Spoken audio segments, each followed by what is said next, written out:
day, another new Senate seat for the Democratic Party with 3 Senate races still unresolved. And in our 4th story on the countdown, as the Dems inch toward a filibuster-proof majority or something close enough to it, perhaps, the urgency rises regarding what to do with the senator from Connecticut, Mr. Lieberman.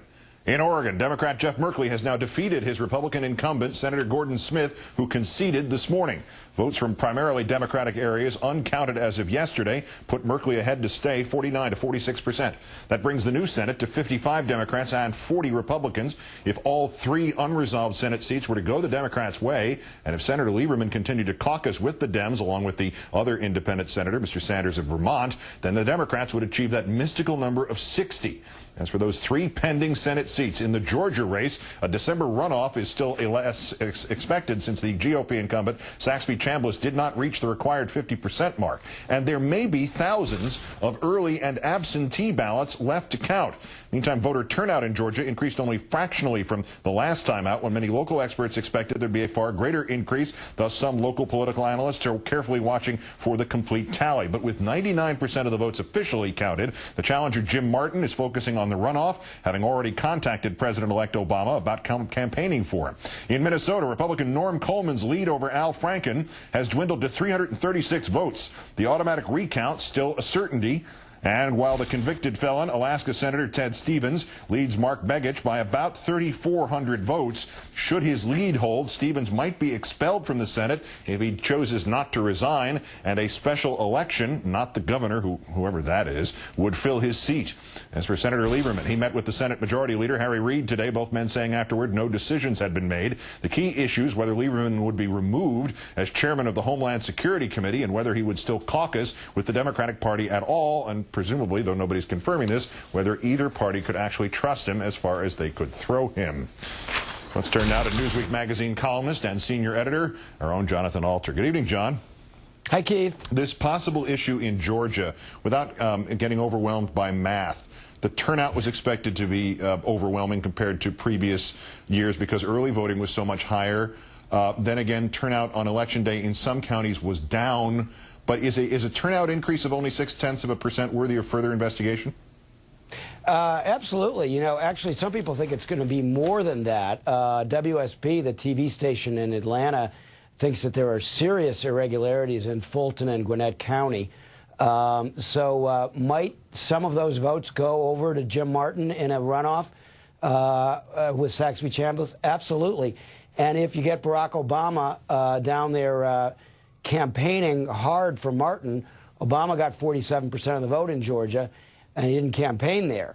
So you could see that helping Martin in a runoff. So while you've got to give the edge to Chambliss in a runoff, it's conceivable the Democrats could pick up that seat. Before we go back into the specific, the general thing here, how important is it actually for the Democrats to hit 58 seats and 2 leans? Is not 57 enough for the combined working supermajority on issues where you could peel off 2 or 3 moderate Republicans or even more? Well, I think what'll be is that on some issues you'll get some Republicans, like the 2 senators from Maine, Olympia Snowe and Susan Collins are both moderate Republicans. Arlen Specter of Pennsylvania, moderate Republican. And then you have these states that have gone from red to blue, and Republicans in those states, say somebody like Chuck Grassley from Iowa, that's now a blue state. He's got to be a little bit careful about defying the President of the United States. So by redrawing the map, Obama has gotten himself some more options to get to 60 votes in the Senate. So he doesn't have to have 60 Democrats necessarily to have a working majority. Which brings us back to Lieberman. Is there really incentive to keep him inside the Democratic caucus, especially after the spectacle he made of himself in St. Paul at the GOP convention? Sure. You know, you want as many votes as you can, because sometimes these big key votes just do come down to 1. So they don't want to throw him out of the caucus.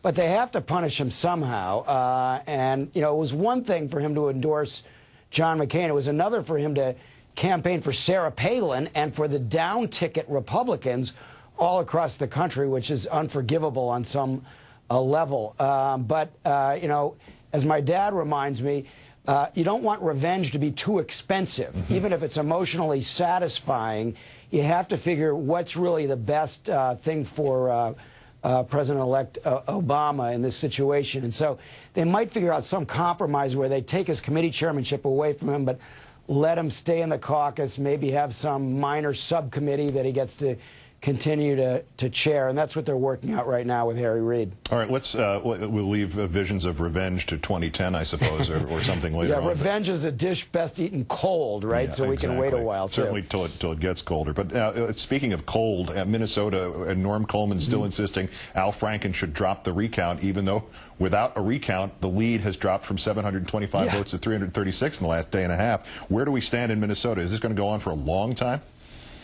Well, you know, since both of the candidates are Jewish, I can say that it showed some excessive chutzpah on Norm Coleman's part in an election this close to suggest that somehow they shouldn't have a recount, which is, by the way, stipulated by Minnesota state law. So they're going to have a recount. The Franken people are actually fairly confident that even in clean Minnesota, there were enough irregularities to make up a tiny, infinitesimal difference of just a few dozen votes. So it's entirely possible that we could, call me Senator Al. That's still quite possible in Minnesota. And finally, it might become the Al Franken decade. Our own Jonathan Alter of Newsweek. Thank you, John. Thanks, Keith.